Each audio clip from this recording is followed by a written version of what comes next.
정말 모시고 싶었던 분 한 분 처음으로 한번 모셔봅니다. 저희 새가 날아든다의 5대 이념이기도 하고요. 그중에서 지금 저희들이 문재인 대통령 칭찬할 때 이분이 우리 방송 듣는 게 확실해. 우리가 생각하는 거 다 이루어져.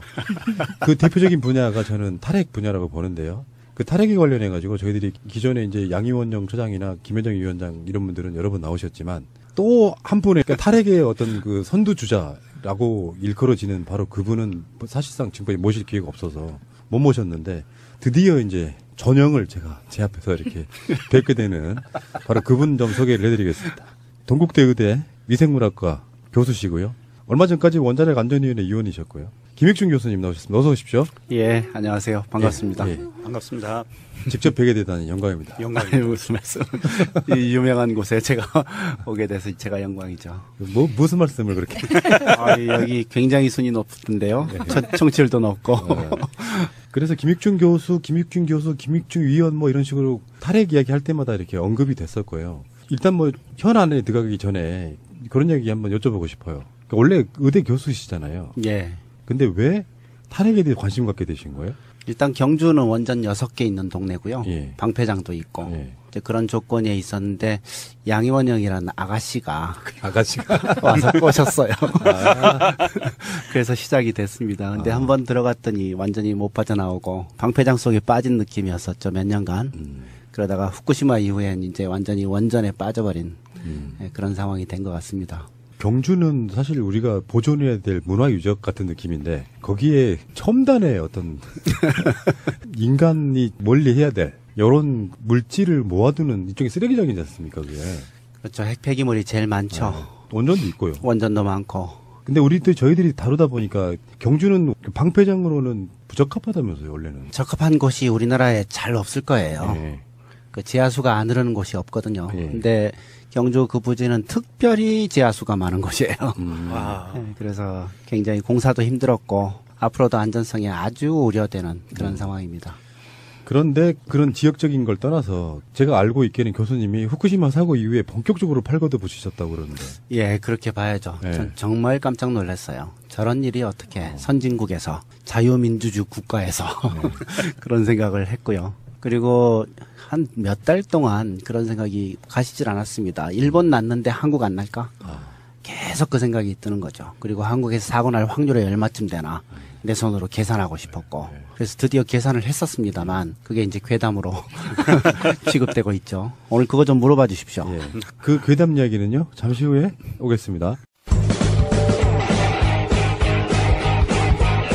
제도로서의 민주주의가 흔들리고 구타는 일은 이제 없습니다. 민주주의가 밥이고 밥이 민주주의가 되어야 합니다. 좀 전에 말씀하신 교수님의 괴담 이야기입니다. 조중동 같은 기존 언론들이 진보 쪽 아젠다 중에 괴담 아닌 게 사실 없어요. 뭐든지 다 괴담이래. 그러면 영예롭게 생각해야 그렇죠. 되는 그러니까 우리는 모든 가치 기준을요. 조선일보가 반대하는 건 찬성하고요. 조선일보가 찬성하는 건 반대하는 그런 기조가 있어요. 그 댓글들 그런 것 좀 있습니다. 네. 뭔지 모르지만 조선일보가 까는 걸 보니 그러니까 이제 이렇게 말씀드려볼게요. 저희들도 방송으로 여러 번 차례 이야기했지만 문재인 대통령이 물론 농이에요. 새가 날아든다 방송 열심히 들으시면서 다른 건 몰라도 원전, 탈원전, 탈핵 이 분야 이야기는 다 들어주시는 것 같다 할 정도로 문재인이라고 하는 대통령을 놓고 어떤 분야는 조금 보수적이네 어떤 분야는 진보적이네 막 아젠다를 놓고 봤을 때 탈핵에 대한 의지는 굉장히 확고했던 것처럼 보이는 게 여러 가지 조치들을 취하잖아요. 그래서 야 잘하신다라고 했는데 그 분위기 속에 뜬금없이 조선일보가 3일인가 4일인가에 걸쳐서 연타로 김익중 교수님을 까는 그러니까 문재인 대통령을 패고 싶은데 마땅히 팰 만한 대상을 찾다가 보니까 김익중이라고 하는 대상이 나타난 거라고 보거든요. 모난 돌이 보인 거죠. 네. 그래서 전 세계 맥락은 이런 거죠. 김익중 교수님께서 문재인 대통령을 조정해가지고 그 탈핵을 주도하고 있다. 그래서 사실은 김익중 교수가 문재인 대통령의 탈핵의 비선 실세다 이런 뉘앙스를 일단 주고 있는 것이고요. 그냥 깔 수가 없으니까 어떤 강의했던 것들을 빌미 삼아가지고 그건 거짓말이다. 선동질하고 있다 이런 식으로 까고 있는 거예요. 문재인 대통령이 지금 지지율도 높고 초반 개혁 드라이브가 걸려 있어서 직접은 못 가겠고 만만한 희생양을 찾은 게 저는 김익중 교수님이라고 보거든요. 일단 동의하십니까? 하여튼 뭔지는 모르겠는데 하여튼 뜬금없이 맞아서 제가 좀 제정신이 아닙니다. 사실은. 근데 스타가 되셨어요? 글쎄요, 그런 것도 같습니다. 더 유명해진 것 같아요. 잘 몰랐던 분들도 김익중이 누군데 하면서 예. 기본적으로 조선일보 싫어하는 사람들 입장에서는 김익중 좋은 사람이에요. 이렇게. 알지도 못하면서. 금오고 강연이요. 예. 거기에서 그런 이야기 하셨다고요. 고등어 명태 대구를 먹으면 안 된다. 예. 그리고 북태평양 고등어 등은 방사능에 오염됐다. 요거를 예. 이제 후쿠시마 괴담이라고 하는 거잖아요. 일단 제가 그렇게 얘기하는 근거는 북태평양에서 오염된 일본산 수산물이 지금도 들어오고 있어요. 그리고 그거를 정부가 식약처에서 이거를 측정을 합니다. 지금은 정밀하게 측정 안 해요. 그렇지만 초창기에는 정밀하게 측정했었어요.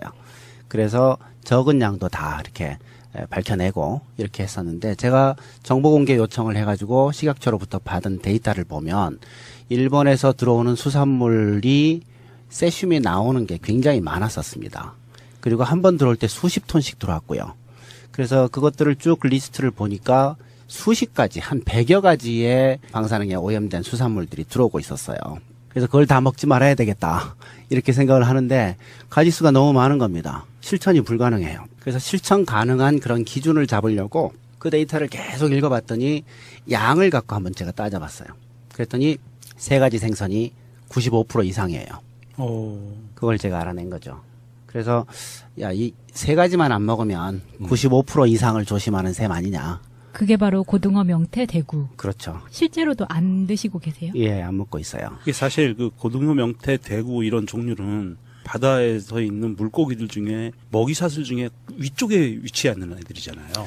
예, 먹이사슬은 제가 모르겠지만 그래서 좀 덩어리가 크니까. 예, 그래서 작은 물고기들, 방사능에 오염된 작은 물고기들을 잡아먹으면서 몸 안에서 농축된다고 알고 있거든요. 특히 내장. 근데 그거는 이제 방사능 물질 따라 다를 겁니다. 방사능 물질이 이제 핵사고가 일어나면 한 1000여 가지가 나오거든요.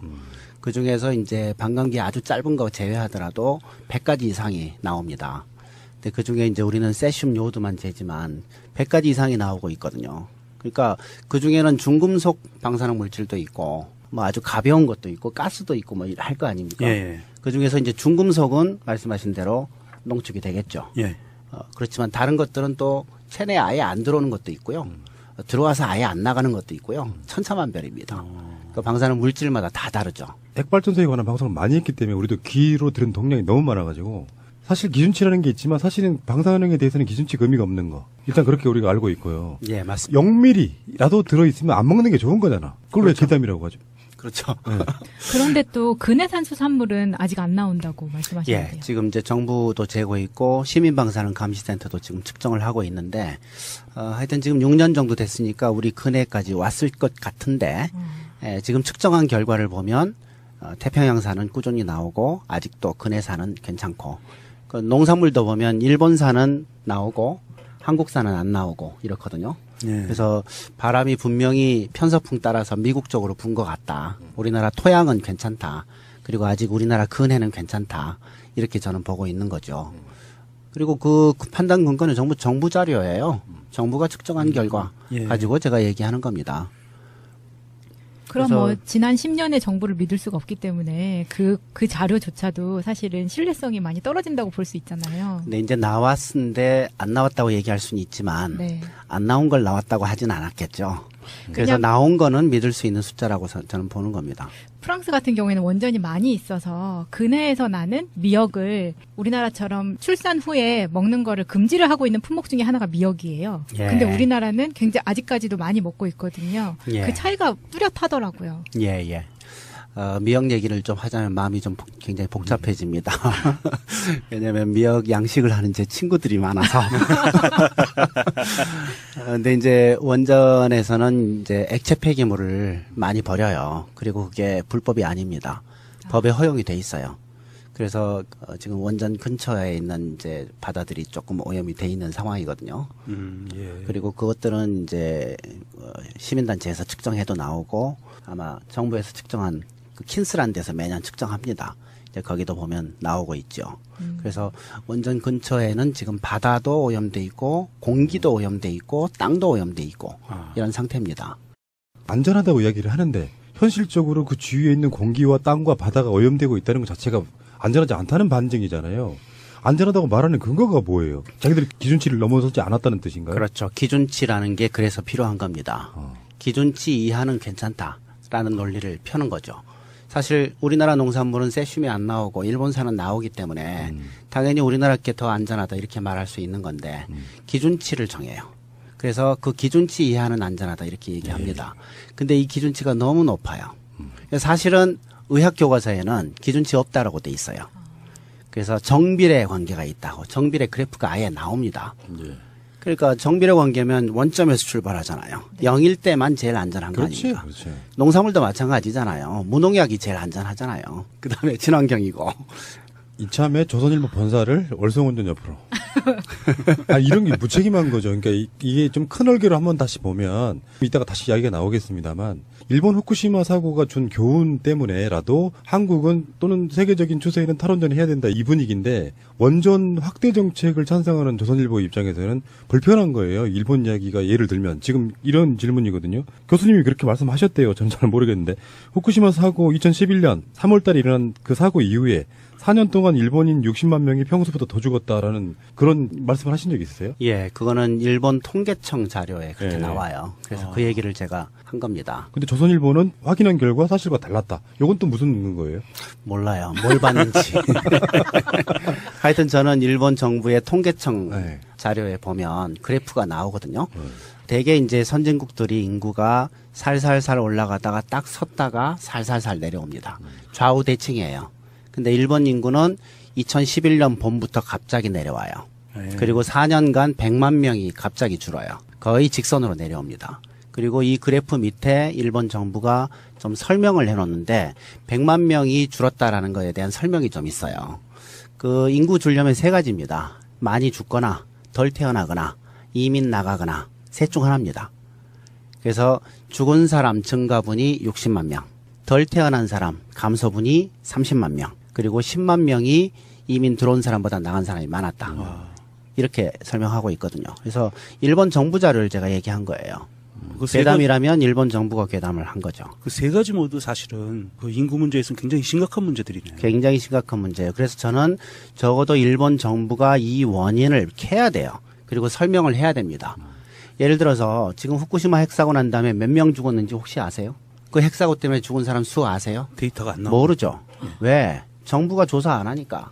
민간에선 조사합니다. 그리고 언론기관에서도 이런저런 얘기를 해요. 그러나 정부는 조사 안 해요. 그래서 사실은 몰라요.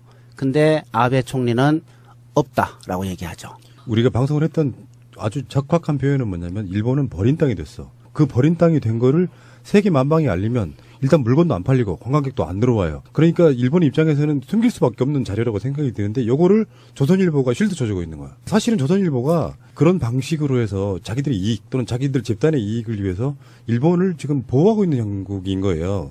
이게 괴담이라고 말하는 게 이런 거잖아요. 그렇게까지 조선일보가 지금도 친일하고 있다. 이렇게 얘기까지. 그러니까 자기들의 이익을 위하다 보니까 그 얼개가 일본을 보호하는 쪽으로 가버리는 그런 부분인 거잖아요. 거기 누가 더 상식적인가요, 그게? 근데 그런 생각이 언뜻 들게 합니다. 지금 우리 정부도 보면 일본산 수산물 방사능에 오염돼 있는데 기준치 하니까 안전하다 이 얘기를 지금도 하고 있는 거고 여태까지 해왔었고 이제는 아마 달라질 거라고 보는데 원자력계는 계속 그렇게 얘기한단 말이에요. 그 왜 오염된 일본산 식품을 국민 입속에 집어넣으려고 하느냐 그런 생각이 언뜻 많이 들어요. 방사능이 있는 양만큼 비례해서 위험하다고 돼 있는데 그러니까 당연히 방사능이 없는 국산이 더 안전한 건데 왜 오염된 걸 먹으라고 자꾸 권하는 거냐. 일본 어부들의 이익을 대변할 이유가 뭐가 있냐. 그런 생각이 계속 드는 거죠, 저는. 그 답은 우리가 알고 있죠. 천황폐하 만세를 했었던 신문이에요. 일본이 안쓰러운 거야, 미치게. 대한민국 국민은 죽어도 돼. 그런 그 순수한 의도도 있을 거고요. 근데 이제 그렇게 해석하는 건 저는 조금 너무 같다고 생각하고. 너무 진작에 받으시면 근데 무한해요. 이제 이렇게는 저는 이제 해석을 한 거죠. 적어도 공범자로서의 그 동지의식 이런 거 아닐까. 그러니까 방사능 오염시키는 가해자 입장 아닙니까, 어차피. 예. 그리고 자기들도 그런 사고 낼 수 있는 그런 상황인 거고 지금도 방사능을 내뿜고 있고 그래서 방사능이 안전하단 말은 반드시 해야 되는 상황이니까 그러니까 똑같은 범죄를 저지른 저 사람도 큰 죄가 없다고 얘기하고 싶은 거죠. 그러니까 일본에서 핵발전소가 폭발을 해서 그렇게 오염됐는데도 불구하고 우리는 아직은 안 폭발했는데 폭발한 동네 거 먹어도 되니까 우리 핵발전소는 많이 안전해. 네. 뭐 이런 논리인가요? 하여튼 뭐 지금 원자력계가 이제 안전하다고 얘기하는 거에 가장 일반적인 그 논리가 기준치 이하라서 안전하다 이거거든요. 지금 조선일보만 갖고 이야기하기엔 좀 그래요. 정말 처음으로 나오셨기 때문에 우리가 궁금한 건 지금 적폐처럼 쌓여 있어. 적폐점. 그래서 조선일보 거는 한 가지만 간단하게 여쭤보겠습니다. 싹이 뭐예요? 싹. 싹. 아 몽땅 다. 아. 싹 받아줬다. 조선일보가 싹. 제 강의 슬라이드가 6년 전에 만든 게 지금도 쓰고 네, 있는데요. 거기에는 탈핵해야 된다 하고 탈핵하는 방법 해서 구체적으로 4가지를 제가 적어놓은 거 있습니다. 신규 원전 금지, 그다음에 수명 연장 금지. 그렇게 하면 원전 개수가 살살살 준다. 전기 모자라면 전략하고 재생에너지로 전기 만들고. 그래서 이 4가지를 해야 탈핵이 되는 거다라고 해서 슬라이드 한 장을 6년 전부터 쓰고 있었는데 예. 이거를 문재인 정부가 싹 받아준 거죠. 아. 그래서 하나도 안 빼놓고 싹 받아준 거죠. 그래서 그 그렇게 싹이라는 저는 표현을 얘기를 해요. 쓰면서 그 조선일보는 비선실세라는 그 뉘앙스로 얘기를 하는 거군요. 비선 실세인지는 잘 모르겠어요. 그러나 하세요. 제안 할수 항상 있으면. 6년간 제안하던 내용이 예. 정부 정책이 됐기 때문에 저는 뭐 누가 흉을 보든지 간에 기분 너무 좋아요. 사실 뭐 문재인 정부에서 완전한 탈핵으로 가려면 최소한 60년 이후부터 시작되는 거다라고 이야기를 하고 있거든요. 그건 너무 길게 잡으신 거예요. 너무 이제 공격들을 많이 받으니까 아, 예. 시간이 충분하다. 이게 충분히 준비하고 대응할 수 있다. 네. 이 얘기를 하시려고 하신 것 같은데 지금 탈원전 결정한 나라가 한국 포함해서 8개입니다. 전 세계에서. 우리나라가 지금 최근에 이제 합류를 했는데 그 나라들 중에서 40년 이상 시간을 끄는 그런 나라는 없어요. 아, 대개 20년 이내에 다 프로그램이 끝납니다. 예. 그래서 지금 이제 굉장히 여유롭게 40년, 60년 이렇게 얘기를 하지만 실제로는 그 전에 끝날 거다라고 저는 보고 있어요. 왜냐하면 지금 현재 재생에너지로 만든 전기가 전 세계 전기의 25%입니다. 오, 그리고 1년에 1%씩 증가해요. 5년 후에 30% 될 겁니다.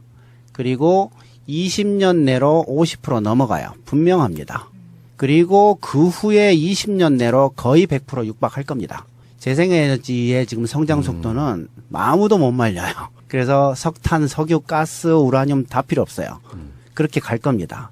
굉장히 빠른 속도로 올 거고, 그래서 저는 50년 후에 세계 탈핵이 된다. 이렇게 예측하고 있거든요. 그리고 5년 후가 되면 태양광 풍력이 원자력이나 석탄보다 훨씬 싸진다. 이거는 뭐 세계적으로 다 알려져 있는 내용이라서 지금 전기요금이 오를 거라고 생각하죠? 아니에요.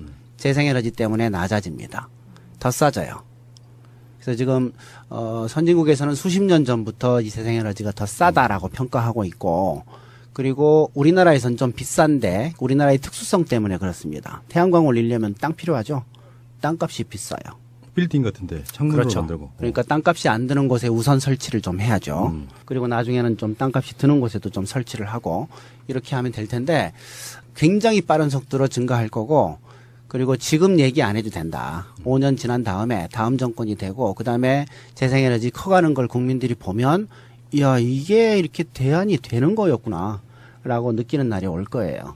그래서 절대 40년 못 갈 거라고 생각해요. 그러니까 일부에서는요, 문재인 대통령의 탈핵 정책이 좀 너무 더디다 하시는 분도 일쪽이 있는 것이고, 예. 저쪽에서는 좀 너무 급진적이다 이렇게 표현하기도 예. 하는데, 지금 원전 새로 짓고 있는 것이 총 5개 중에 2개를 정지시키는 걸 공론화위원회 만들어서 결정하겠다는 거잖아요. 맞습니다. 나머지 3개는 지금 짓고 있는 거예요. 그러니까 아직 탈핵 시작 안 한 거라고 보거든요. 그렇죠. 지금 이제 탈원전 공약했지만 이번 5년 동안에 원전 개수가 3개가 증가해요. 예. 그리고 화력도 사실은 더 증가합니다. 지금 이제 폐쇄하기로 한 거보다도 올해 완공되고 내년까지 완공되는 게 화력이 10개쯤 돼요. 그래서 신규 화력들이 계속 들어오고 원전도 3개가 더 들어오고 하기 때문에 지금 발전소가 많아집니다. 예. 당장은. 근데 이제 6년, 7년 지나면 1년에 1개나 2년에 1개씩 주는 거죠. 그렇게 돼 있는 상황이라서 전기요금이 오른다, 아니면 전기가 모자란다, 이런 거는 정말 현실을 모르는 얘기입니다. 예. 근데 문재인 대통령이 취임하고 나서 6월 19일 날이면 거의 취임 한 달 정도 넘었을 때 고리 원전 1호기 영구정지 선포식에 직접 갔어요. 예. 거기에 그 탈원전 하시는 분들 모이셔가지고 소리 지르고 거의 축제 분위기였었는데 그럼요. 여기서 상징적인 어떤 사건이었지 않습니까? 예. 근데 궁금한 게요. 지금 5개 중에 2개였던 신고리 5, 6호기 공론화위원회라는 개념이 일단 공사 진척 사항이 좀 낮은 거 때문에 신고리가 지정된 거예요? 예, 그렇습니다. 나머지 3개는 지금 95% 이상 완공이 됐어요. 그래서 그거는 이제 아마 완공을 시킬 것 같고요. 아직 논의는 없습니다만, 신고리 5, 6호기는 지금 20% 정도 지금 완공이 됐기 때문에 매몰 비용도 그렇게 크지 않고, 그래서 이거는 스톱을 시키자라는 거죠. 사실 제일 좋은 거는 원전 하나 건설이 끝나고 다음 원전 시작하기 전에 딱 끝내면 매몰 비용 없고 좋을 텐데, 우리는 항상 원전을 짓고 있는 상황이거든요. 지금 현재 5개를 짓고 있으니까. 그러니까 어디선가 선을 그어야 되는 겁니다. 그래서 신고리 5, 6호기를 포함시킬 거냐, 아니면 신고리 5, 6호기 다음부터 없앨 거냐, 뭐 이제 이게 논쟁인데, 사실 공약 사항에는 신고리 5, 6호기 건설 중단이에요. 그러니까 공론화할 필요 없습니다. 근데 공론화를 안 하고 그냥 하면 매몰 비용이 발생하는데, 이 매몰 비용이 어차피 국민 세금으로 부담되는 거니까 국민들의 동의를 받겠다. 이제 이런 의도인 것 같아요. 그러면 전체적인 기조는 문재인 정부 이후부터는 새로 짓는 원전은 일단 없다. 그렇죠. 그리고 사회적 연한이 다 된 거는 절대 연장하지 않고 바로 끝내겠다. 요거죠. 그렇죠. 큰 틀은 이런 건데. 그렇죠. 공식 출범한 신고리 원전 5, 6호기 공론화위원회는 위원장 1명에 위원 8명으로 구성됐습니다. 먼저 위원장에는 김지형 전 대법관이 위촉됐습니다. 8명의 위원은 인문사회, 과학기술, 조사통계, 갈등관리 4개 분야에서 2명씩의 전문가가 선정됐는데 성별로는 여성 3명, 남성 5명, 나이는 30대와 40대, 50대로 구성됐습니다. 정부는 공론화 과정을 객관적 중립적으로 진행하기 위해 후보군 29명에 대한 제척 기회를 원전 찬반 양측에 제공했고 양측에서 반대한 후보들은 제외했다고 강조했습니다. 제척 기회를 행사를 하셨습니다. 현재 9분에 대해서는 그러한 기관들이 신뢰로 보낸다고 생각하고 또 위원회의 활동은 신고리 5, 6호기 건설 문제에 국한되며 오늘부터 3개월이 되는 10월 21일까지 결론을 도출해 그 결과를 그대로 수용할 것이라고 밝혔습니다. 이미 결론을 정해놓고 사회적 합의라는 구색을 맞추기 위해서 위원회를 한다는 오해가 생기지 않아야 할 것 같습니다. 공론화위원회는 공사 중단이나 재개 여부를 최종 결정할 시민 배심원단의 구성 등 구체적인 실행 계획은 추후 논의를 거쳐 결정할 것이라며 매주 목요일 정례 회의를 개최하고 그 결과를 소상히 공개하겠다고 밝혔습니다. 공론화위원회라고 하는 그 방식이 이해는 돼요. 그런데 위험성이 하나 있는 부분이 지금 대규모 사실 여론전이 저는 있다고 보여지거든요. 네. 근데 그 여론전에서 만약에 탄핵이 아닌 탄핵 그 사람들이 이기는 경우도 있을 수 있지 않습니까? 그럼요. 그럴 때는 어떻게 돼야 되는 거예요? 승복해야죠. 졌습니다. 네, 해야 됩니다. 네. 승복해야 돼요. 무조건. 그래서 지금 굉장히 위험한 게임 하는 거예요. 사실은. 왜냐하면 대통령의 공약사항에다가 지금 정부의 정책이잖아요. 그럼 가도 되거든요. 근데 지금 물어보겠다라는 거 아니에요. 아주 위험한 짓이에요. 사실은. 근데 교수님 생각하시기에 왜 그런다고 생각하세요? 이 의도는 읽혀지시잖아요. 지금 이제 5년이 중요한 게 아니다. 국민들이 이 부분에 대해서 알아야, 이해도가 높아야 정권이 바뀌더라도 그 정책이 지속된다. 이렇게 보는 것 같아요. 그래서 국민들 동의를 얻기 위한 설명하는 기회를 제대로 좀 갖자. 이런 의도 아닌가 생각이 되는데 정말로 이렇게 해서 공론화를 했는데 우리가 졌다. 원전이 필요하다는 의견이 더 많았다. 그럼 지어야 돼요. 신고리 5, 6호기 건설해야 됩니다. 탈원전 공약이 바뀌는 건 아니에요. 그러니까 실은 신고리 5, 6호기까지는 짓고 그 다음부터 안 짓는 거죠. 예. 그렇지만 하여튼 결론이 나면 무조건 따라야 됩니다. 그러니까 사실은 조선일보가 김익중 교수님을 깠던 이유가 10월 21일 전까지 공론화위원회에 관련한 이런 여론 작업을 마쳐야 되는데 허구적인 것만 이렇게 갖다가 막 들이대면서 뭔가 이건 잘못됐다라고 얘기하고 싶은데 그들도 알고 있을 거예요. 탈핵 자체가 바람직한 방향이라는 거를. 근데 기득권 지키려고 저러는 거고요. 그러면 저는 이렇게 보거든요. 공론화위원회에서 만약에 신고리 5, 6호기가 짓는 쪽으로 결론이 난다고 해도 이것이 주는 그 사회적 파장은 그 사이 굉장히 있을 것 같지 않으세요? 예. 그러니까 이게 지금 공론화하는 목표는 신고리 오류코기 건설할 거냐 말 거냐 이거지만 그 과정에 탈원전에 대한 근본적인 논의도 같이 될 수밖에 없거든요. 네. 그래서 이게 지금 저는 굉장히 위험하기도 하지만 굉장히 큰 기회다. 국민들에게 제대로 이걸 설명할 기회는 없었거든요. 그래서 국민들이 토론회 전체가 다 참여를 하고 찬성적 의견 듣고 반대쪽 의견 듣고 국민들이 의사결정을 할 수 있는 중요한 기회다. 네. 그래서 이건 정말 진검승부의 기간이다. 네. 이렇게 생각합니다. 지금 찬핵론자들이 주장하는 두 가지는 크게는 이렇게 보거든요. 한국이 원전 기술은 세계 최고 수준인데 이걸 썩히기 아깝다. 첫 번째고. 두 번째는 아까 말씀하셨던 것처럼 전기료 인상이다. 이렇게 이야기하는데 좀 우리가 통탄스러운 게 아까 신재생 에너지도 말씀하셨지만 뭐 우리가 알고 있는 정보로는 참여정부 때만 해도 태양광 기술이 세계 한 2위권 정도 됐다라고 알고 있거든요. 태양광은 경쟁력을 갖고 있는 걸로 제가 네. 알고 있어요. 지금 내수는 없었지만 수출을 중심으로 해서 계속 발달을 했고요. 세계적인 경쟁력을 갖고 있습니다. 지금 한화 같은 데도 있고 뭐 여러 군데 있잖아요. 그리고 에너지 저장 장치 이런 거 LG전자 이런 데서 굉장히 경쟁력을 갖고 있고요. 경쟁력이 정말 없는 곳이 풍력이죠.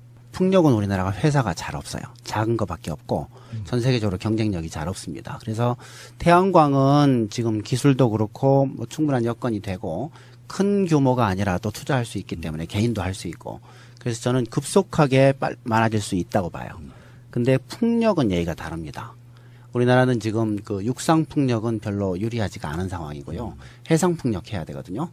근데 일단 풍력 회사 그리고 그거를 국산화가 굉장히 안 돼 있어요. 그래서 일단은 중국산을 갖다 써야 될 겁니다. 전 세계에서 지금 풍력 기술하고 풍력 발전량으로 중국이 1등이거든요. 그래서 일단 중국으로부터 이렇게 기술 이전을 받든지 이렇게 진행을 좀 해야 될 텐데 근데 다른 나라가 다 하고 있기 때문에 우리만 못할 이유가 없거든요. 할 수 있다고 생각합니다. 박근혜 때 그 중동인가 어디 가서 뭐 비즈니스적인 이야기 중에 핵발전소 원전 짓는 뭐 그런 수주를 해봤다 이런 이야기가 있었잖아요. 카타르인가 제 기억이 나는데 우리나라의 핵발전소 짓는 기술 수준은 자기들 말처럼 그렇게 놓치기 아까운 그 수준인가요? 별로 그렇게 평가가 되고 있지 않습니다. 전문가들하고 얘기를 해보면 우리나라의 그 원전 디자인하는 그리고 건설하는 기술, 건설은 경험은 많죠. 계속 우리는 건설하고 있으니까. 그렇지만 이제 설계하는 기술 뭐 이런 것 부분에서 그렇게 경쟁력이 높진 않습니다. 그리고 경쟁력이 있다 하더라도 지금 이제 원전 건설 시장은 점점 작아져요. 전 세계적으로 그 사이에 원전 지었던 나라가 한국, 중국, 인도, 러시아거든요. 다른 나라는 그렇게 여러 개 짓는 나라가 거의 없습니다. 근데 한국은 이제 더 이상 안 지을 거고 중국은 자기들이 지어요. 러시아도 자기가 짓고요. 인도만 외국에서 조금씩 사는 이제 이런 형국이고 새로 원전을 시작하는 나라 아랍에미리트 같은 그런 나라들이 좀 있긴 한데 몇 개 안 됩니다. 그리고 전 세계적으로 경쟁하기 때문에 거기서 또 이렇게 큰 그런 수출권을 잡는다라는 거는 생각이 좀 힘들어요. 그거보다는 폐로 시장이 훨씬 크죠. 그렇죠. 폐로 시장은 생각해 보면 지금 현재 450개 근처거든요. 그리고 이미 수도판 게 한 150개 됩니다. 그리고 앞으로 건설된 게 그래도 조금 더 있을 테니까. 그러니까 600개 정도의 원전을 폐로 해야 되는 시장이 남아 있어요. 앞으로 전 세계에서 원전 건설될 게 몇 개쯤 될까? 그건 해봐야 100개, 200개입니다. 그리고 한정돼 있고, 그리고 전부 자금력이 있어요. 그래서 수출 시장은 원전 수출 시장은 별거 없다. 아 그렇군요. 그게 정말 괴담이네요. 이게 참 논리가 옹색하고 그런 게 이게 이제 우리가 이제 너무나 잘 알고 있는 갈라치기 예를 들어서 원전 노조분들 이분들은 탈핵 반대하는 또는 뭐 그 원전이 세워진다고 그래서 막 좋아했던 것 같은 일부 지역의 주민들은 요거 갖고 이제 또 계속 지어라고 시위하고 요걸 계속 부채질하면서 이게 이런 것 같아요. 뭐 우리가 좀 황당하게 느껴지는 게 상식적으로 봐도 우리는 우리 방송하는 4년 동안 탈핵을 이야기해왔기 때문에 너무도 당연한 방향성이 있는데도 불구하고 정반대로 그걸 우기는 사람들이 있는 거잖아요. 안전하고 깨끗한 에너지인데 왜 이걸 반대해? 세계적인 수준도 갖고 있다는데 일종의 블루칩이라는 거야. 원전을 짓는 기술 같은 게 이렇게 선동하고 있는 거예요. 두 가지입니다. 원자력을 찬성하는 분들 저는 이제 두 부류로 이렇게 분류를 하는데요. 일단 이 문제에 관해서 잘 모르셔요. 그래서 큰 목소리를 그냥 들어오셨던 분들이죠. 이제 이런 분들이 있고, 그 다음에는 이익과 관련이 있는 분들이에요. 이런 분들은 자기네들 자기 삶의 수단하고 관련이 있기 때문에 밥줄.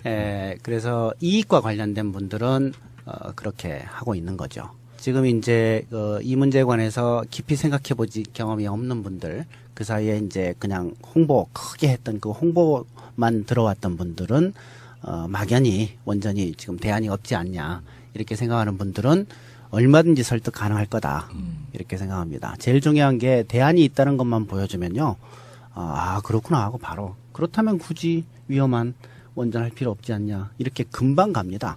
대안이 있다는 것만 보여주면 거의 뭐 설득이 되더라고요. 근데 제일 분노스러운 건요, 사실은 교수님들이에요.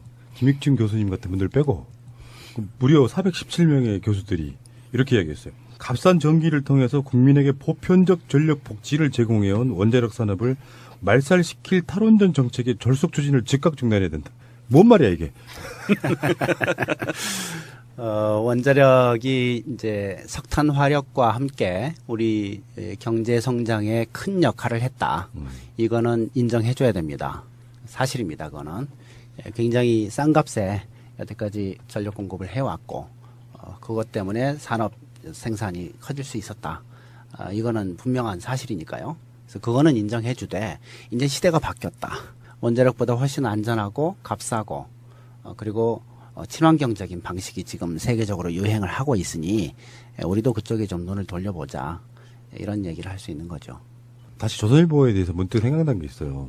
조선일보, 동아일보 이런 사람들이 원자력위원회라든지 한수원으로부터 광고나 협찬이나 이런 것들이 데이터로 쌓여 있는 게 있어요. 일단 그런 자기들 이쪽에 밥줄, 아까 밥줄 말씀하셨고 생각이 난 거예요. 그걸 악의적으로 지금 국민 생명과 직결되는 부분. 다른 건 몰라도 우리는 그렇게 주장해 왔거든요.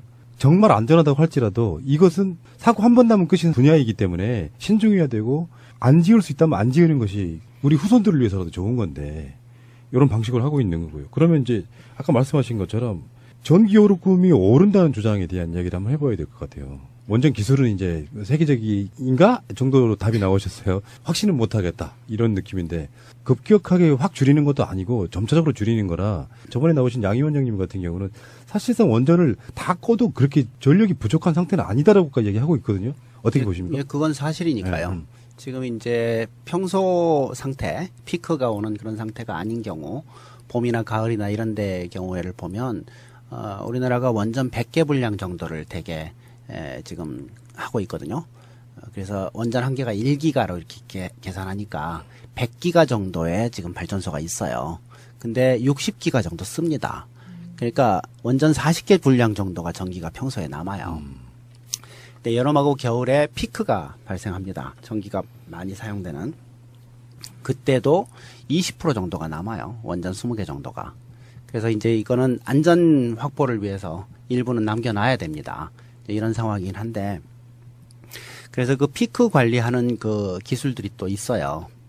전기가 굉장히 피크에 올라가는 시간 동안에 전기 많이 쓰는 공장들 몇 개를 지정을 해서 좀 쉬어주시오.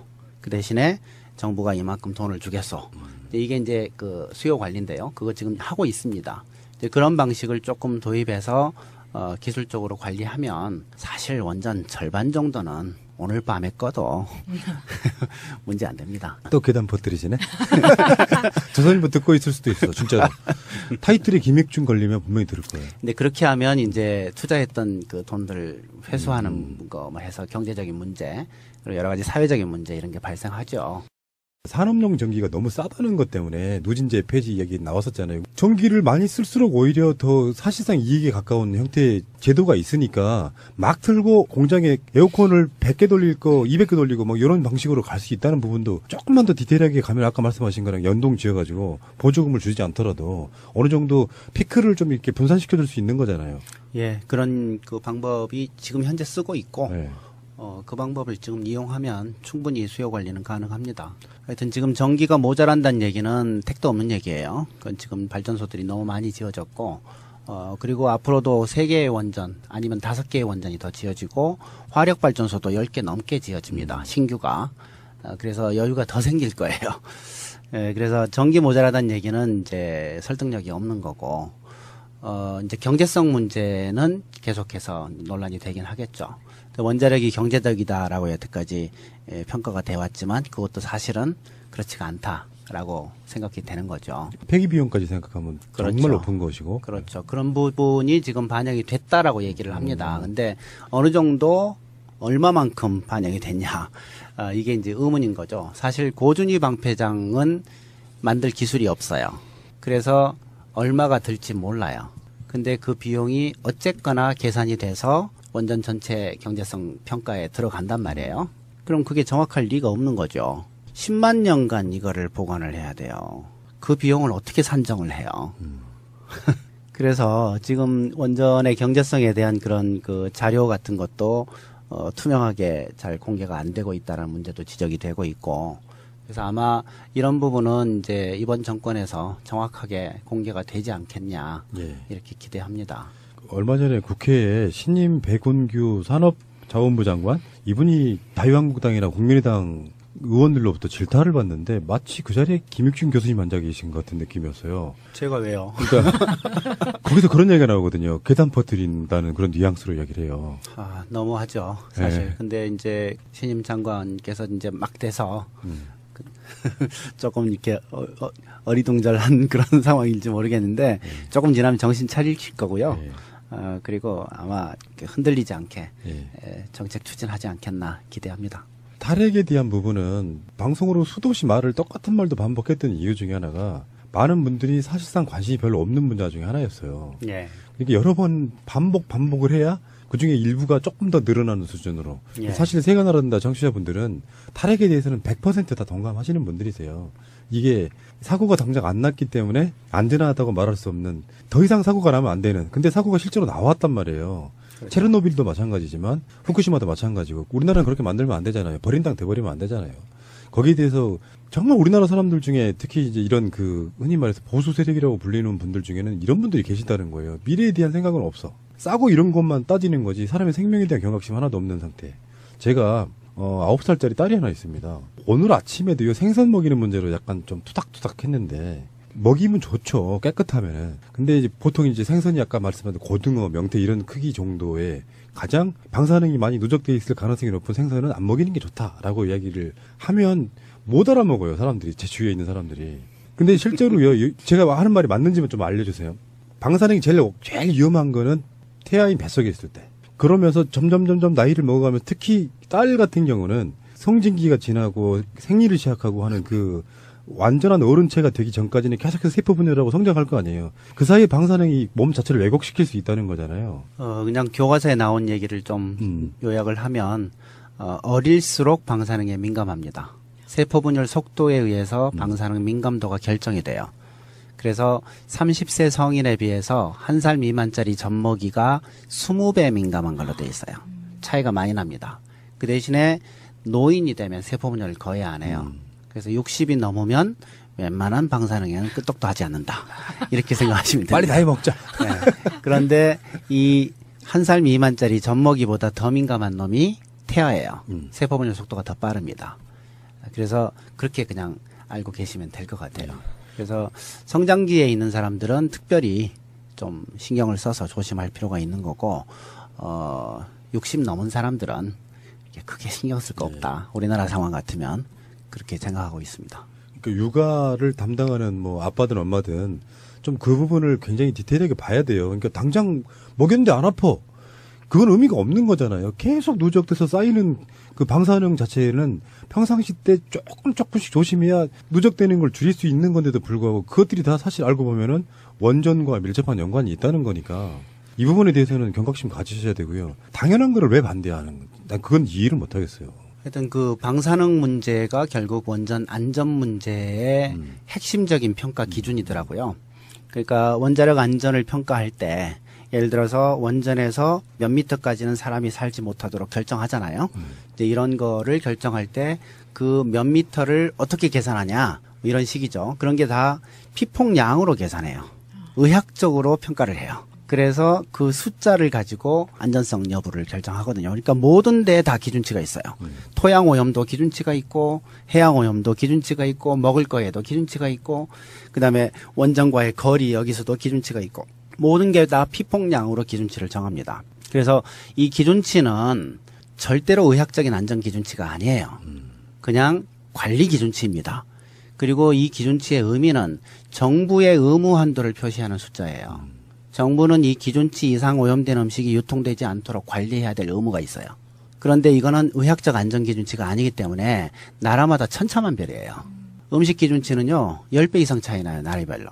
마치 우리 농약 기준치가 나라마다 다 다를 거 아니에요? 똑같은 겁니다. 그 농약은 없는 게 제일 안전하죠. 그렇지만 기준치는 정해놓는단 말이에요. 적어도 이 이상은 오염되지 않도록 한다라는 거죠. 그래서 이 기준치를 정할 때는 반드시 가능하면 낮게 정해달라는 원칙이 있어요. 윤리적 원칙. 이게 알라라 원칙이라고 하는 건데, 우리나라에 있는 여러 가지 기준치가 있지만 다른 것들은 다 이 알라라 원칙에 맞아요. 가능하면 낮게 돼 있습니다. 농약 기준치도 낮게 돼 있고, 가능하면 실천 가능하게, 그리고 뭐 무슨 다이옥신이 하는 발암 물질도 다 지금 낮게 돼 있는데, 방사능 기준치는 이상하게도 높게 돼 있단 말이죠. 위반이 불가능할 정도로 높게 돼 있다 이 말이죠. 엄청난 핵사고가 일어났잖아요. 그리고 일본에서 방사능에 오염된 음식이 계속 들어오잖아요. 근데 모두 기준치 이하였단 말이죠. 한 번도 기준치 이상이 없었어요. 이 얘기는 위반이 불가능할 정도로 기준치가 높다 이 뜻입니다. 이거 낮춰야 돼요. 지금 현재 100베크렐로 돼 있거든요. 네. 이거 4로 낮춰야 돼요. 4로. 제가 국정감사에서 그렇게 얘기한 적이 있는데요. 지금 현재 일본산 식품들 이렇게 재보면 세슘 물론 재는 거지만 0점 얼마, 1점 얼마, 2점 얼마 이렇게 나와요. 근데 기준치가 100이에요. 그 베크렐이 뭡니까? 베크렐은 1초에 핵붕괴가 몇 개 일어나냐 이 뜻입니다. 그래서 지금 현재 우리나라하고 일본이 100 베크렐 퍼 킬로그램이에요. 음식 1kg당 세슘 100베크렐이에요. 그래서 이 기준치만큼 오염된 음식 1kg를 먹어버리면 내 몸 안에서 세슘 핵붕괴가 1초에 100개 일어나요. 오. 2초에 200개. 하루에 100만 개의 핵붕괴가 내 몸 안에서 일어나요. 이게 지금 기준치거든요. 죽으란 얘기. 하여튼 이건 위반이 불가능할 정도로 너무 높아요. 알라라 원칙이 안 맞습니다. 낮춰야 돼요. 기준치가 없으면 방사능 기준치가 0이나 마찬가지 되거든요. 아, 근데 이게 또 최저임금 규모가 비슷한 거예요. 되게 비슷한 거예요, 그 구조가. 기준치가 없으면 국민 소비자들이 알아서 방사능이 있다라고 하는 걸 안 먹는다는 말씀이시죠? 그렇죠. 그래서 이 기준치가 누굴 위해 봉사하고 있냐 잘 봐야 됩니다. 이 기준치가 국민들을 보호하는데 또는 국민들의 피폭량을 줄이는 데 기여하고 있냐, 아니면 방사능 오염을 합리화하는 데 기여하고 있냐, 이거 잘 봐야 됩니다. 우리나라 지금 현재 상황에서 저는 100% 후자라고 생각해요. 지금 기준치가 100베크렐로 돼 있는데 단 한 번도 그 이상이 없었잖아요. 그러니까 이 기준치가 국민 한 명의 피폭량을 줄이는 기여를 해본 적이 없어요. 그러니까. 자, 그러면은 제가 시간이 얼마 안 남아서 진짜 궁금하겠던 거 질문 좀 드리고 싶어요. 원안위에 계셨잖아요. 예, 원자력 안전위원회. 예. 근데 사실은 원자력 안전위원회가 원자력 찬양위원회 같은 느낌이 들 정도로 지난 10년 동안 사실상 거수기 역할만 했단 말이에요.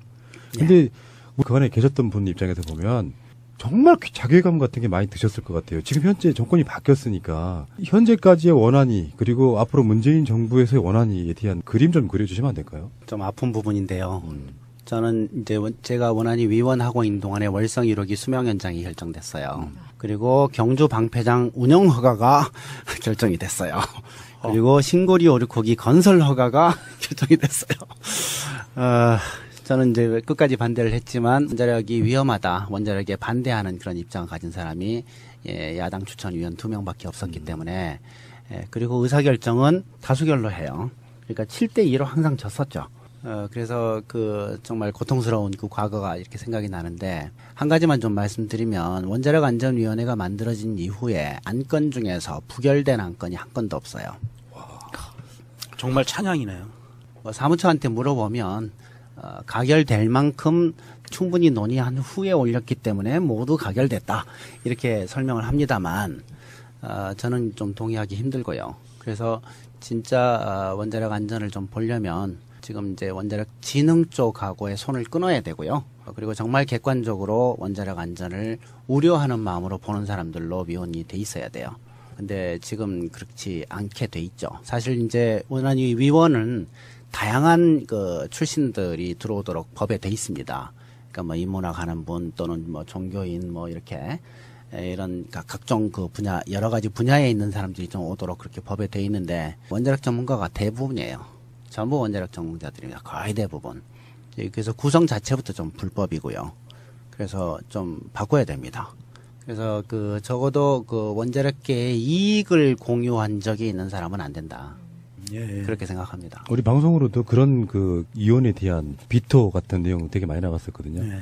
알고 봤더니 이익과 관련돼 있는 근무를 했던 사람들 이런 건데, 그러면 정권이 바뀌고 나서 원안위도 임기가 있잖아요. 예, 임기가 있습니다. 그러면 실제로 뭐 정부 추천, 야당 추천 이런 것들이 이제 비율이 바뀌어야 되잖아요. 예, 그게 이제 서서히 바뀌죠. 임기가 있기 때문에. 어떻게 할지는 제가 잘 모르겠는데, 대개는 이제 정권 바뀌면 뭐 장차관급은 이렇게 바꾸잖아요. 그런 차원에서 할 건지 아니면 임기 보장하고 서서히 이렇게 갈 건지 어떻게 할 건지 잘 모르겠습니다. 우리는 이제 원자력 안전위원회 위원들을 이제 원자력 발전소, 핵발전소 근방에 살게 해야 된다는 그런 주장 되게 많이 했었거든요.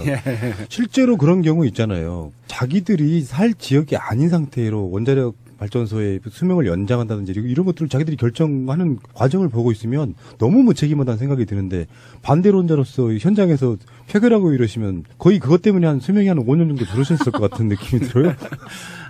저는 하여튼 굉장히 마음고생 많이 했어요. 그러셨을 것 같아요. 그 기간 동안이 정말. 임기 끝나서 그만두신 거죠? 예. 겨우 참았습니다. 저는 그냥 잘리신 줄 알고.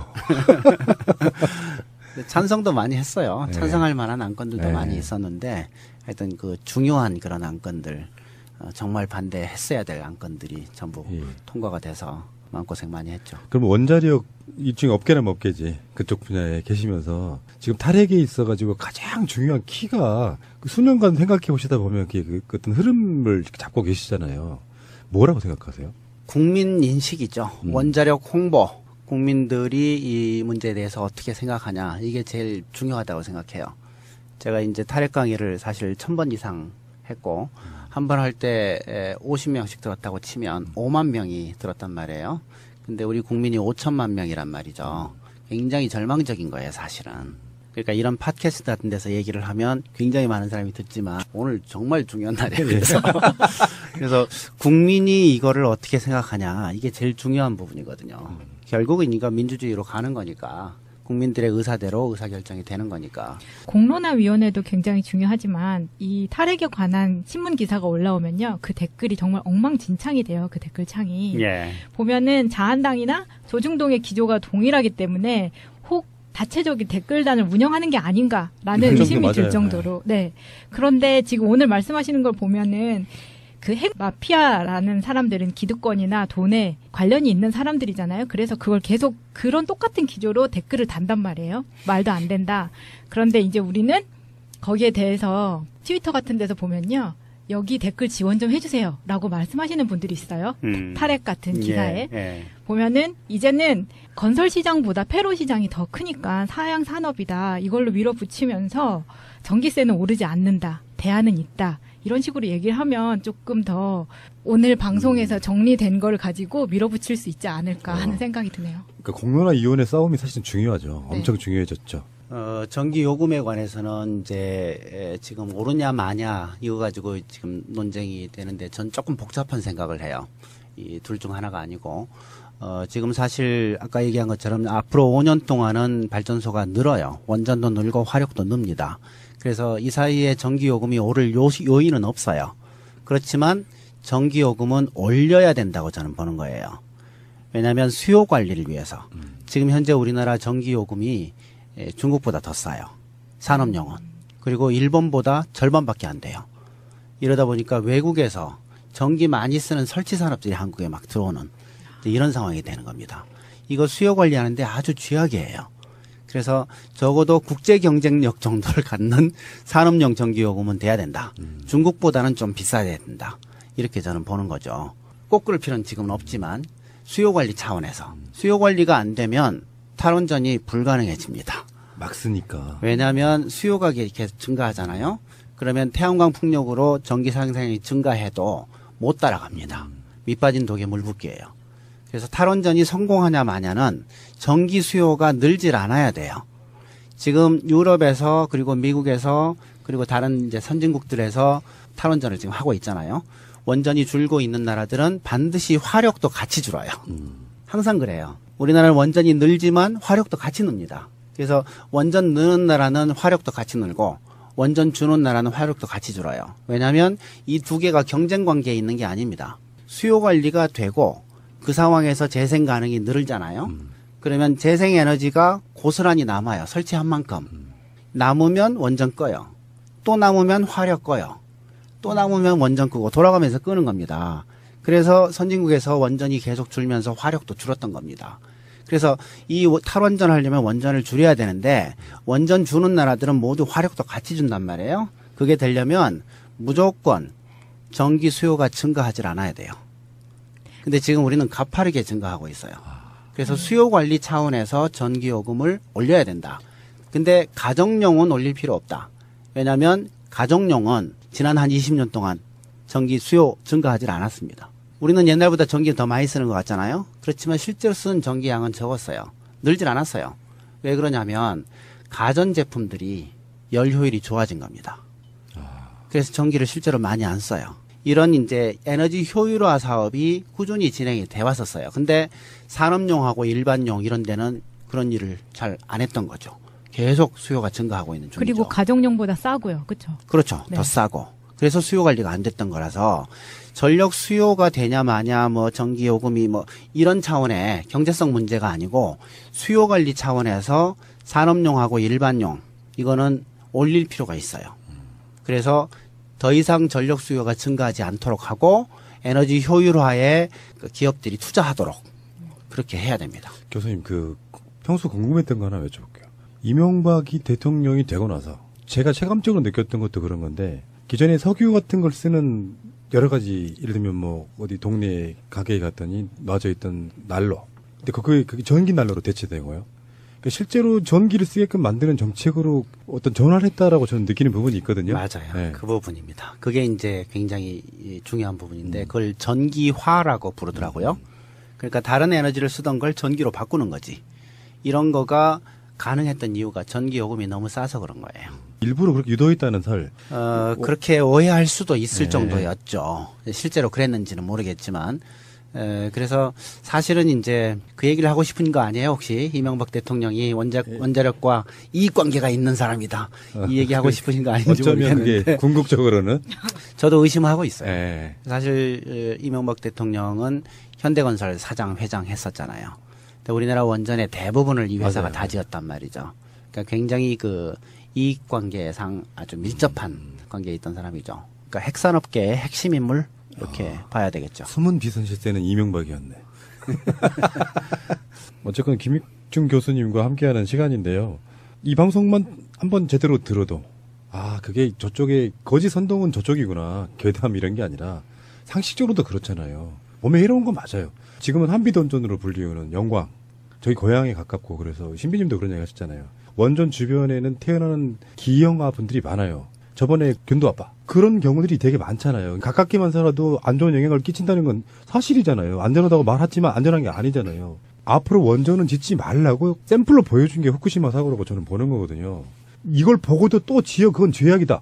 그럼에도 불구하고 지금 뭐 산업인의 전기값이는 말도 안 되는 현혹된 걸로 조선일보가 김익중 교수님을 괴담 생산자로 공격합니다. 이걸 놔둬야 될까요? 우리들 입장에서. 대응 방법이 없잖아요. 어떡합니까? 더 많은 스피커로 더 큰 스피커로 떠들어야죠. 교수님 입장에서 억울하실 만한 게 방향성도 맞고 명분도 있는 거를 한 사람을 타겟팅해서 그것도 며칠간씩이나 계속해서 공격하게 되면은 그 받는 스트레스 대단하시지 않아요? 한쪽만 아니고 돌림방을 당했으니까 조선일보 하니까 또 옆에서 그대로 베껴가지고 괴담 하더니 창조적으로 좀 비튼 사람들도 있더라고요. 괴변 교수로 살짝 바꾼 그런 언론도 있고 그래서 돌림방을 당한 기분이죠. 교수님이 2011년도에 인터뷰한 기사를 보니까 한국에서 5등급 이상 원전 사고 날 확률이 24%라는 기사가 있었거든요. 예. 이거 좀 설명을 좀 부탁을 드릴게요. 우리 원전을 찬성하는 사람들은 뭐 100만 년에 한 번 사고가 난다라고 얘기를 하는데 예. 이게 좀 극과 극으로 대치되는 상황인 것 같아서. 예, 그거 물어봐 주셔서 감사드립니다. 그게 이제 대표적인 괴담인데, 지금 이제 원자력계에서 이제 원전의 사고 확률을 계산하는 방식이 있습니다. 그 방식으로 계산하면 원전 한 개가 100만 년 운영할 때 하나 사고 날 정도로 안전하다. 이렇게 얘기하거든요.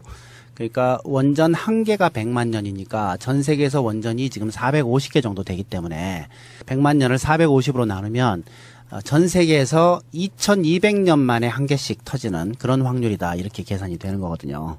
이해되세요? 좀 어렵나요? 아니, 산수로는 이해됩니다. 네, 예. 산술적으로. 그래서 이거는 원자력계가 지금도 그렇게 얘기를 하고 있고 그걸 그렇게 홍보를 합니다. 근데 그거는 이론치일 뿐이지 실제 발생률은 그거보다 훨씬 높잖아요. 안 그렇습니까? 2200년에 한 개 터졌나요? 아니에요. 지금 원자력 역사 해봤자 60년밖에 안 되는데 6개 터졌잖아요. 예. 거기다가 플러스가 있어요. 10년에 한 개 터진 셈이죠. 우리가 그 원자력 이슈가 나올 때마다 방송을 했기 때문에 아는데 크고 작은 누출 사고나 어떤 결함 그리고 그들이 숨기는 부분이 있을 거라고 생각이 들면 굉장히 많은 사고가 나고 있는 거예요, 현실적으로. 이제 그거는 이제 5등급 이하 사고니까 논예로 치더라도 5등급 이상이라고 인정되는 게 미국의 3마일 사고, 그다음에 소련의 체르노빌 사고, 그다음에 후쿠시마 원전 4개. 이게 5등급 이상인 거거든요. 네. 그럼 6개 터진 거 아닙니까? 60년 사이에. 그럼 10년에 한 번. 그러니까 그게 실제 사고 확률인데 이론적으로 자기들이 계산한 100만 년에 한 번이라는 거를 계속 얘기한단 말이에요. 그래서 도대체 그러면 우리나라에서 사고 확률 얼마쯤 되냐 이렇게 계산을 해보면 지금 이제 시간 개념 가지고 계산을 하니까 몇 년에 한 번 이렇게 되지만 저는 그냥 개수만 가지고 아주 단순하게 계산하면 전 세계 원전이 442개예요. 그중에 6개가 터졌어요. 그러면 시간 개념을 빼고 그냥 단순하게 확률 계산하면 442분의 6이잖아요. 네. 75개 중에 하나 터진 셈이거든요.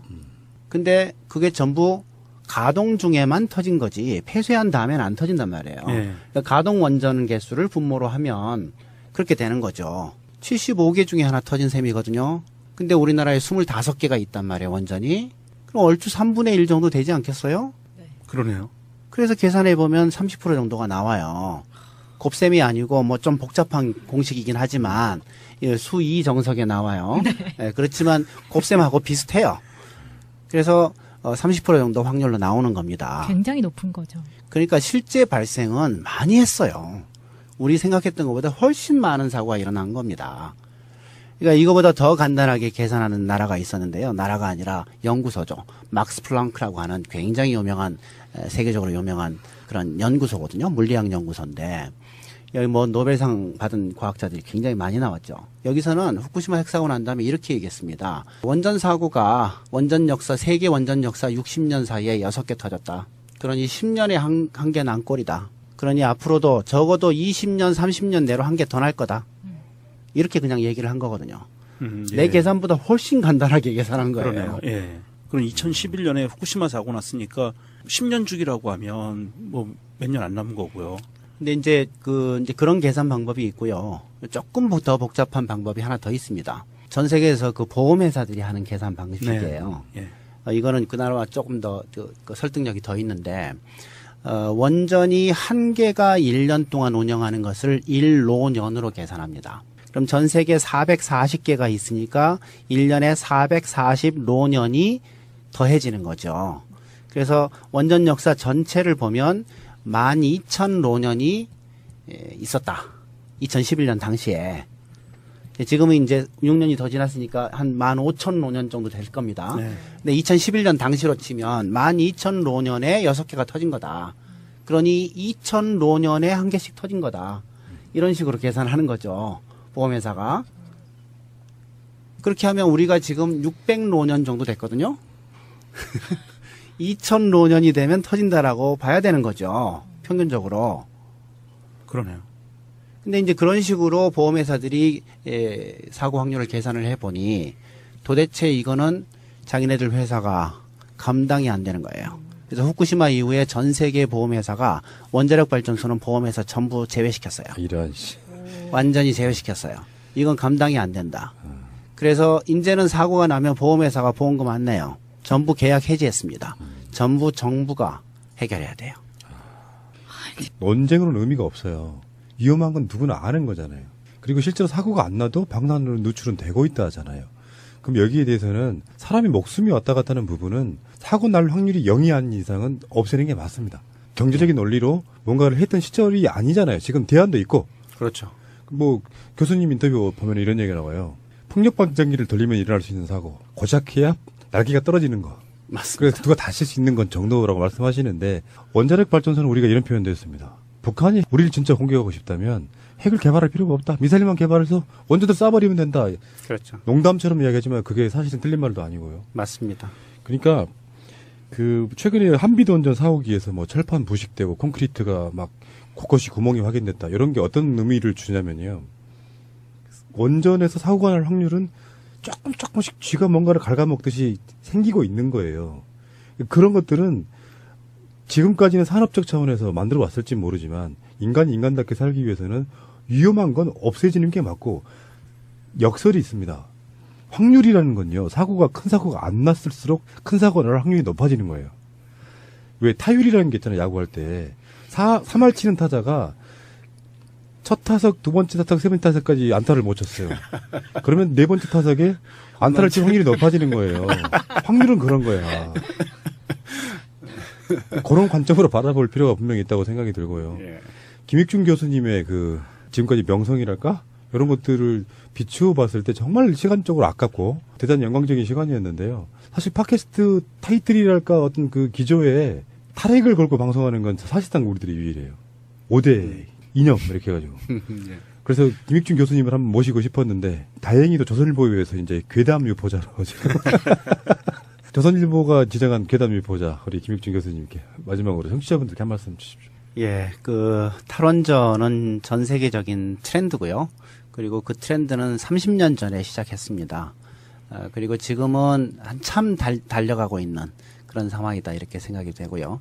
제가 좀 과장했다라고 생각하실지 모르겠지만 저는 그렇게 확신합니다. 앞으로 50년 후가 되면 전 지구에서 만드는 전기의 대부분을 재생에너지로 만들고 있을 겁니다. 지금부터 5년 정도가 지나면 태양광 풍력이 석탄보다 더 싼, 원자력보다 더 싼 이제 그런 에너지원이 되는 거고요.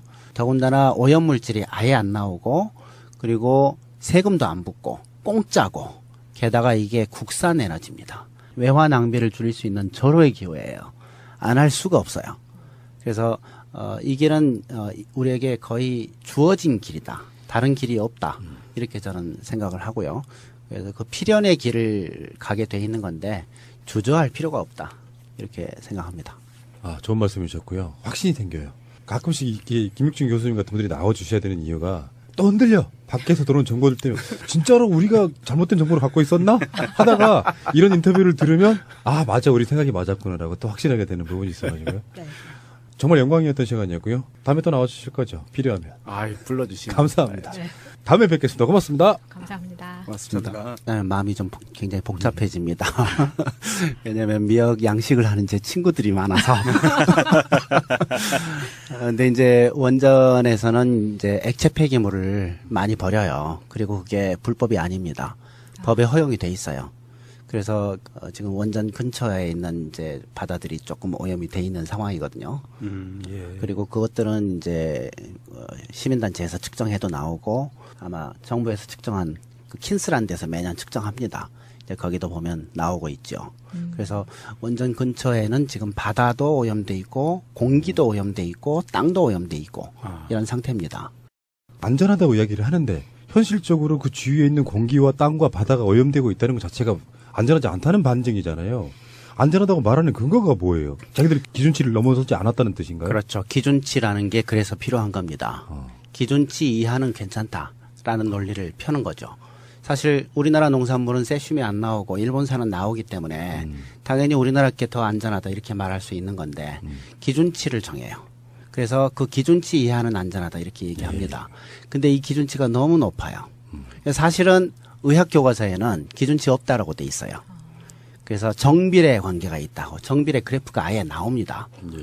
그러니까 정비례 관계면 원점에서 출발하잖아요. 0일 때만 제일 안전한 거 아닙니까? 그렇지. 농산물도 마찬가지잖아요. 무농약이 제일 안전하잖아요. 그다음에 친환경이고. 이참에 조선일보 본사를 월성원전 옆으로.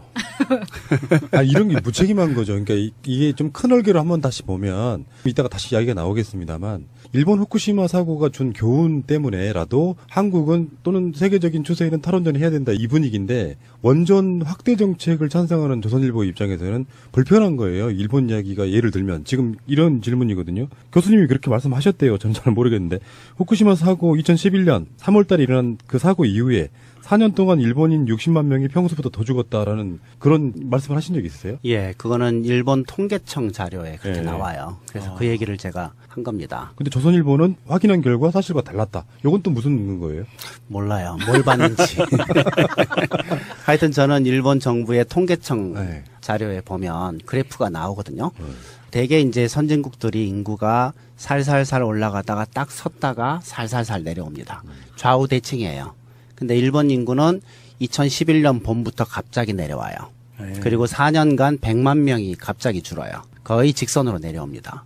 그리고 이 그래프 밑에 일본 정부가 좀 설명을 해놓는데 100만 명이 줄었다라는 것에 대한 설명이 좀 있어요. 그 인구 줄려면 세 가지입니다. 많이 죽거나 덜 태어나거나 이민 나가거나 셋 중 하나입니다. 그래서 죽은 사람 증가분이 60만 명, 덜 태어난 사람 감소분이 30만 명, 그리고 10만 명이 이민 들어온 사람보다 나간 사람이 많았다. 이렇게 설명하고 있거든요. 그래서 일본 정부 자료를 제가 얘기한 거예요. 괴담이라면 일본 정부가 괴담을 한 거죠. 그 세 가지 모두 사실은 그 인구 문제에서는 굉장히 심각한 문제들이네요. 굉장히 심각한 문제예요. 그래서 저는 적어도 일본 정부가 이 원인을 캐야 돼요. 그리고 설명을 해야 됩니다. 예를 들어서 지금 후쿠시마 핵사고 난 다음에 몇 명 죽었는지 혹시 아세요? 그 핵사고 때문에 죽은 사람 수 아세요? 데이터가 안 나오고. 모르죠. 왜? 정부가 조사 안 하니까. 민간에선 조사합니다. 그리고 언론기관에서도 이런저런 얘기를 해요. 그러나 정부는 조사 안 해요. 그래서 사실은 몰라요. 근데 아베 총리는 없다라고 얘기하죠. 우리가 방송을 했던 아주 적확한 표현은 뭐냐면 일본은 버린 땅이 됐어. 그 버린 땅이 된 거를 세계 만방에 알리면 일단 물건도 안 팔리고 관광객도 안 들어와요. 그러니까 일본 입장에서는 숨길 수밖에 없는 자료라고 생각이 드는데 요거를 조선일보가 쉴드 쳐주고 있는 거야. 사실은 조선일보가 그런 방식으로 해서 자기들의 이익 또는 자기들 집단의 이익을 위해서 일본을 지금 보호하고 있는 형국인 거예요. 이 괴담이라고 말하는 게 이런 거잖아요. 그렇게까지 조선일보가 지금도 친일하고 있다. 이렇게 얘기까지. 그러니까 자기들의 이익을 위하다 보니까 그 얼개가 일본을 보호하는 쪽으로 가버리는 그런 부분인 거잖아요. 국익. 누가 더 상식적인가요, 그게? 근데 그런 생각이 언뜻 들게 합니다. 지금 우리 정부도 보면 일본산 수산물 방사능에 오염돼 있는데 기준치하니까 안전하다 이 얘기를. 정말 모시고 싶었던 분 한번 처음으로 한번 모셔봅니다. 저희 새가 나른다의 5대 이념이기도 하고요. 그중에서 지금 저희들이 문재인 대통령 칭찬할 때 이분이 우리 방송 듣는 게 확실해. 우리가 생각하는 거 다 이루어져. 그 대표적인 분야가 저는 탈핵 분야라고 보는데요. 그 탈핵에 관련해 가지고 저희들이 기존에 이제 양이원영 처장이나 김여정 위원장 이런 분들은 여러 번 나오셨지만 또 한 분의 그러니까 탈핵의 어떤 그 선두주자라고 일컬어지는 바로 그분은 사실상 지금까지 모실 기회가 없어서 못 모셨는데 드디어 이제 전형을 제가 제 앞에서 이렇게 뵙게 되는 바로 그분 좀 소개를 해드리겠습니다. 동국대 의대 위생물학과 교수시고요. 얼마 전까지 원자력 안전위원회 위원이셨고요. 김익준 교수님 나오셨습니다. 어서 오십시오. 예, 안녕하세요. 반갑습니다. 예, 예. 반갑습니다. 직접 뵙게 되다니 영광입니다. 영광입니다. 무슨 말씀? 이 유명한 곳에 제가 오게 돼서 제가 영광이죠. 무슨 말씀을 그렇게. 여기 굉장히 순위 높은데요. 청취율도 높고. 그래서 김익준 교수, 김익준 위원 뭐 이런 식으로 탈핵 이야기 할 때마다 이렇게 언급이 됐을 거예요. 일단 뭐 현안에 들어가기 전에 그런 얘기 한번 여쭤보고 싶어요. 그러니까 원래 의대 교수시잖아요. 예. 근데 왜 탈핵에 대해 관심 갖게 되신 거예요? 일단 경주는 원전 6개 있는 동네고요. 예. 방패장도 있고. 예. 이제 그런 조건에 있었는데 양이원영이라는 아가씨가 와서 꼬셨어요. 그래서 시작이 됐습니다. 근데 한번 들어갔더니 완전히 못 빠져나오고 방패장 속에 빠진 느낌이었었죠. 몇 년간. 그러다가 후쿠시마 이후엔 이제 완전히 원전에 빠져버린 그런 상황이 된 것 같습니다. 경주는 사실 우리가 보존해야 될 문화유적 같은 느낌인데 거기에 첨단의 어떤 인간이 멀리해야 될 이런 물질을 모아두는 일종의 쓰레기장이지 않습니까? 그게. 그렇죠. 핵 폐기물이 제일 많죠. 원전도 있고요. 원전도 많고. 근데 저희들이 다루다 보니까 경주는 방패장으로는 부적합하다면서요, 원래는. 적합한 곳이 우리나라에 잘 없을 거예요. 네. 그 지하수가 안 흐르는 곳이 없거든요. 예. 근데 경주 그 부지는 특별히 지하수가 많은 곳이에요. 아, 네, 그래서 굉장히 공사도 힘들었고 앞으로도 안전성이 아주 우려되는 그런 상황입니다. 그런데 그런 지역적인 걸 떠나서 제가 알고 있기에는 교수님이 후쿠시마 사고 이후에 본격적으로 팔걷어 보시셨다고 그러는데. 예, 그렇게 봐야죠. 네. 전 정말 깜짝 놀랐어요. 저런 일이 어떻게 선진국에서 자유민주주의 국가에서 그런 생각을 했고요. 그리고 한 몇 달 동안 그런 생각이 가시질 않았습니다. 일본 났는데 한국 안 날까? 계속 그 생각이 드는 거죠. 그리고 한국에서 사고 날 확률이 얼마쯤 되나 내 손으로 계산하고 싶었고 그래서 드디어 계산을 했었습니다만 그게 이제 괴담으로 취급되고 있죠. 오늘 그거 좀 물어봐 주십시오. 예. 그 괴담 이야기는요. 잠시 후에 오겠습니다. 제도로서의 민주주의가 흔들리고 구타는 일은 이제 없습니다. 민주주의가 밥이고 밥이 민주주의가 되어야 합니다. 좀 전에 말씀하신 교수님의 괴담 이야기입니다. 조중동 같은 기존 언론들이 진보 쪽 아젠다 중에 괴담 아닌 게 사실 없어요. 뭐든지 다 괴담이래. 그러면 영예롭게 생각해야 그렇죠. 되는 그러니까 우리는 모든 가치 기준을요. 조선일보가 반대하는 건 찬성하고요. 조선일보가 찬성하는 건 반대하는 그런 기조가 있어요. 그 댓글들 그런 것 좀 있습니다. 네. 뭔지 모르지만 조선일보가 까는 걸 보니 그러니까 이제 이렇게 말씀드려볼게요.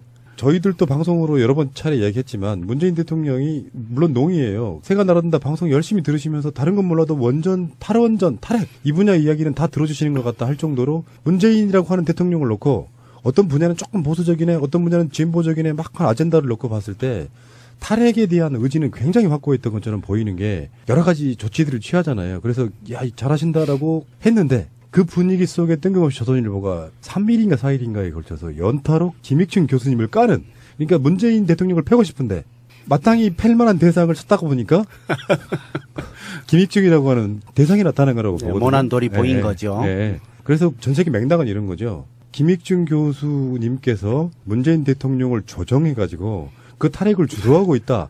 그래서 사실은 김익춘 교수가 지금도 하고 있는 거고 여태까지 해왔었고 이제는 아마 달라질 거라고 보는데 원자력계는 계속 그렇게 얘기한단 말이에요. 그 왜 오염된 일본산 식품을 국민 입속에 집어넣으려고 하느냐 그런 생각이 언뜻 많이 들어요. 방사능이 있는 양만큼 비례해서 위험하다고 돼 있는데 그러니까 당연히 방사능이 없는 국산이 더 안전한 건데 왜 오염된 걸 먹으라고 자꾸 권하는 거냐. 일본 어부들의 이익을 대변할 이유가 뭐가 있냐. 그런 생각이 계속 드는 거죠, 저는. 그 답은 우리가 알고 있죠. 천황폐하 만세를 했었던 신문이에요. 일본이 안쓰러운 거야, 미치게. 대한민국 국민은 죽어도 돼. 그런 그 순수한 의도도 있을 거고요. 근데 이제 그렇게 해석하는 건 저는 조금 너무 같다고 생각하고. 너무 진작에 받으시면 무한해요. 이제 이렇게는 저는 이제 해석을 한 거죠. 적어도 공범자로서의 그 동지의식 이런 거 아닐까. 그러니까 방사능 오염시키는 가해자 입장 아닙니까, 어차피. 예.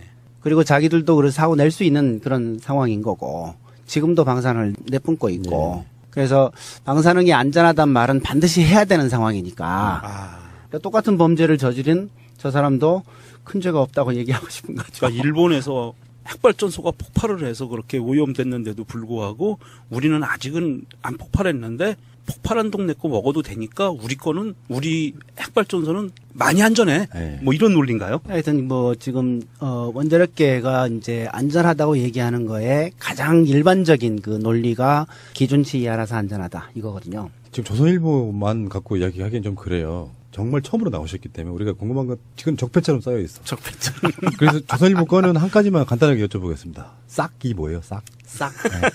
아 몽땅 다. 아. 싹 받아줬다. 조선일보가 싹. 제 강의 슬라이드가 6년 전에 만든 게 지금도 쓰고 있는데요. 거기에는 탈핵해야 된다 하고 탈핵하는 방법 해서 구체적으로 4가지를 제가 적어놓은 거 있습니다. 신규 원전 금지, 그다음에 수명 연장 금지. 그렇게 하면 원전 개수가 살살살 준다. 전기 모자라면 전략하고 재생에너지로 전기 만들고. 그래서 이 4가지를 해야 탈핵이 되는 거다. 라고 해서 슬라이드 한 장을 6년 전부터 쓰고 있었는데 이거를 문재인 정부가 싹 받아준 거죠. 그래서 하나도 안 빼놓고 싹 받아준 거죠. 그래서 그 그렇게 싹이라는 저는 얘기를 표현을 해요. 쓰면서 그 조선일보는 비선실세라는 그 뉘앙스로 얘기를 하는 거군요. 비선 실세인지는 잘 모르겠어요. 그러나 하세요. 제안 할수 항상 있으면. 6년간 제안하던 내용이 예. 정부 정책이 됐기 때문에 저는 뭐 누가 흉을 보든지 간에 기분 너무 좋아요. 사실 뭐 문재인 정부에서 완전한 탈핵으로 가려면 최소한 60년 이후부터 시작되는 거다라고 이야기를 하고 있거든요. 그건 너무 길게 잡으신 거예요. 너무 이제 공격들을 많이 받으니까 예. 시간이 충분하다. 이게 충분히 준비하고 대응할 수 있다. 네. 이 얘기를 하시려고 하신 것 같은데 지금 탈원전 결정한 나라가 한국 포함해서 8개입니다. 전 세계에서. 우리나라가 지금 최근에 이제 합류를 했는데 그 나라들 중에서 40년 이상 시간을 끄는 그런 나라는 없어요. 대개 20년 이내에 다 프로그램이 끝납니다. 예. 그래서 지금 이제 굉장히 여유롭게 40년, 60년 이렇게 얘기를 하지만 실제로는 그 전에 끝날 거다라고 저는 보고 있어요. 왜냐하면 지금 현재 재생에너지로 만든 전기가 전 세계 전기의 25%입니다. 그리고 1년에 1%씩 증가해요. 5년 후에 30% 될 겁니다. 그리고 20년 내로 50% 넘어가요. 분명합니다. 그리고 그 후에 20년 내로 거의 100% 육박할 겁니다. 재생에너지의 지금 성장 속도는 아무도 못 말려요. 그래서 석탄, 석유, 가스, 우라늄 다 필요 없어요. 그렇게 갈 겁니다. 굉장히 빠른 속도로 올 거고, 그래서 저는 50년 후에 세계 탈핵이 된다. 이렇게 예측하고 있거든요. 그리고 5년 후가 되면 태양광 풍력이 원자력이나 석탄보다 훨씬 싸진다.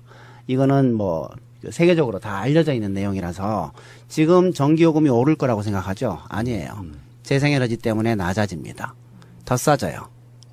그래서 지금 선진국에서는 수십 년 전부터 이 재생에너지가 더 싸다라고 평가하고 있고, 그리고 우리나라에서는 좀 비싼데 우리나라의 특수성 때문에 그렇습니다. 태양광 올리려면 땅 필요하죠. 땅값이 비싸요. 빌딩 같은데 창문으로 그렇죠. 만들고. 그러니까 땅값이 안 드는 곳에 우선 설치를 좀 해야죠. 그리고 나중에는 좀 땅값이 드는 곳에도 좀 설치를 하고 이렇게 하면 될 텐데 굉장히 빠른 속도로 증가할 거고, 그리고 지금 얘기 안 해도 된다. 5년 지난 다음에 다음 정권이 되고 그다음에 재생에너지 커가는 걸 국민들이 보면 야, 이게 이렇게 대안이 되는 거였구나 라고 느끼는 날이 올 거예요. 그래서 절대 40년 못 갈 거라고 생각해요. 그러니까 일부에서는요, 문재인 대통령의 탈핵 정책이 좀 너무 더디다 하시는 분도 일쪽이 있는 것이고, 예. 저쪽에서는 좀 너무 급진적이다 이렇게 표현하기도 하는데, 지금 원전 새로 짓고 있는 것이 총 5개 중에 2개를 정지시키는 걸 공론화위원회 만들어서 결정하겠다는 거잖아요. 맞습니다. 나머지 3개는 지금 짓고 있는 거예요. 그러니까 아직 탈핵 시작 안 한 거라고 보거든요. 그렇죠. 지금 이제 탈원전 공약했지만 이번 5년 동안에 원전 개수가 3개가 증가해요. 예. 그리고 화력도 사실은 더 증가합니다. 지금 이제 폐쇄하기로 한 거보다도 올해 완공되고 내년까지 완공되는 게 화력이 10개쯤 돼요. 그래서 신규 화력들이 계속 들어오고 원전도 3개가 더 들어오고 하기 때문에 지금 발전소가 많아집니다. 예. 당장은. 근데 이제 6년, 7년 지나면 1년에 1개나 2년에 1개씩 주는 거죠. 그렇게 돼 있는 상황이라서 전기요금이 오른다, 아니면 전기가 모자란다, 이런 거는 정말 현실을 모르는 얘기입니다. 예. 근데 문재인 대통령이 취임하고 나서 6월 19일 날이면 거의 취임 한 달 정도 넘었을 때 고리 원전 1호기 영구정지 선포식에 직접 갔어요. 예. 거기에 그 탈원전 하시는 분들 모이셔가지고 소리 지르고 거의 축제 분위기였었는데. 그럼요. 여기서 상징적인 어떤 사건이었지 않습니까? 예. 근데 궁금한 게요. 지금 5개 중에 2개였던 신고리 5, 6호기 공론화위원회라는 개념이 일단 공사 진척 사항이 좀 낮은 거 때문에 신고리가 지정된 거예요? 예, 그렇습니다. 나머지 3개는 지금 95% 이상 완공이 됐어요. 그래서 그거는 이제 아마 완공을 시킬 것 같고요. 아직 논의는 없습니다만, 신고리 5, 6호기는 지금 20% 정도 지금 완공이 됐기 때문에 매몰 비용도 그렇게 크지 않고, 그래서 이거는 스톱을 시키자라는 거죠. 사실 제일 좋은 거는 원전 하나 건설이 끝나고 다음 원전 시작하기 전에 딱 끝내면 매몰 비용 없고 좋을 텐데, 우리는 항상 원전을 짓고 있는 상황이거든요. 지금 현재 5개를 짓고 있으니까. 그러니까 어디선가 선을 그어야 되는 겁니다. 그래서 신고리 오리코기를 포함시킬 거냐, 아니면 신고리 오리코기 다음부터 없앨 거냐, 뭐 이제 이게 논쟁인데, 사실 공약사항에는 신고리 오리코기 건설 중단이에요. 그러니까 공론화할 필요 없습니다. 근데 공론화를 안 하고 그냥 하면 매몰 비용이 발생하는데, 이 매몰 비용이 어차피 국민 세금으로 부담되는 거니까 국민들의 동의를 받겠다. 이제 이런 의도인 것 같아요. 그러면 전체적인 기조는 문재인 정부 이후부터는 새로 짓는 원전은 일단 없다. 그렇죠. 그리고 사회적 연한이 다 된 거는 절대 연장하지 않고 바로 끝내겠다. 요거죠. 그렇죠. 큰 틀은 이런 건데. 그렇죠. 공식 출범한 신고리 원전 오류코기 공론화위원회는 위원장 1명에 위원 8명으로 구성됐습니다. 먼저 위원장에는 김지형 전 대법관이 위촉됐습니다. 8명의 위원은 인문사회, 과학기술, 조사통계, 갈등관리 4개 분야에서 2명씩의 전문가가 선정됐는데 성별로는 여성 3명, 남성 5명, 나이는 30대와 40대, 50대로 구성됐습니다. 정부는 공론화 과정을 객관적 중립적으로 진행하기 위해 후보군 29명에 대한 제척 기회를 원전 찬반 양측에 제공했고 양측에서 반대한 후보들은 제외했다고 강조했습니다. 제척 기회를 행사를 하셨습니다. 현재 9분에 대해서는 그러한 기관들이 신뢰로 보낸다고 생각하고 또 위원회의 활동은 신고리 오류코기 건설 문제에 국한되며 오늘부터 3개월이 되는 10월 21일까지 결론을 도출해 그 결과를 그대로 수용할 것이라고 밝혔습니다. 이미 결론을 정해놓고 사회적 합의라는 구색을 맞추기 위해서 위원회를 한다는 오해가 생기지 않아야 할 것 같습니다. 문재인 대통령의 탈핵의 비선 실세다 이런 뉘앙스를 일단 주고 있는 것이고요.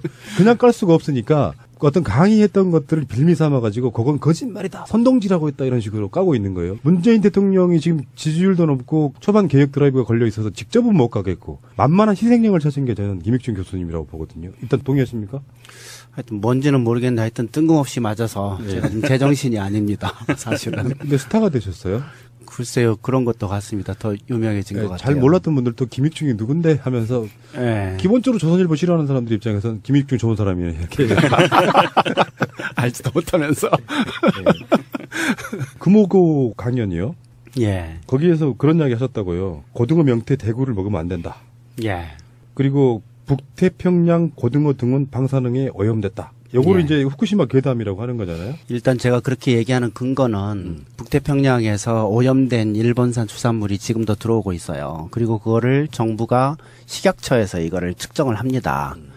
지금은 정밀하게 측정 안 해요. 그렇지만 초창기에는 정밀하게 측정했었어요.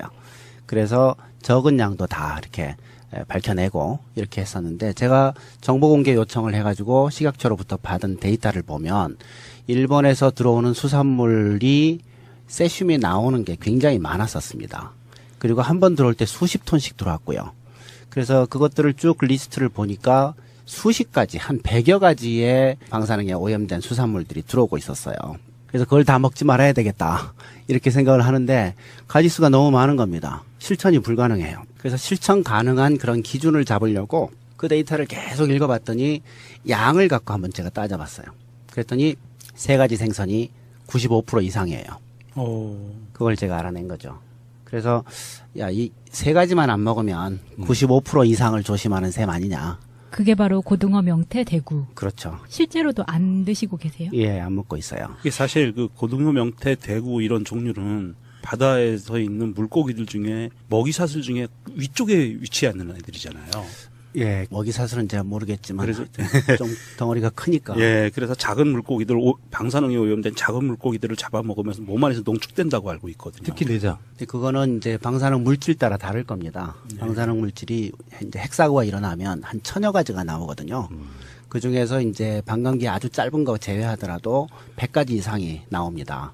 근데 그 중에 이제 우리는 세슘 요오드만 재지만 100가지 이상이 나오고 있거든요. 그러니까 그 중에는 중금속 방사능 물질도 있고 뭐 아주 가벼운 것도 있고 가스도 있고 뭐 할 거 아닙니까? 예. 그 중에서 이제 중금속은 말씀하신 대로 농축이 되겠죠. 예.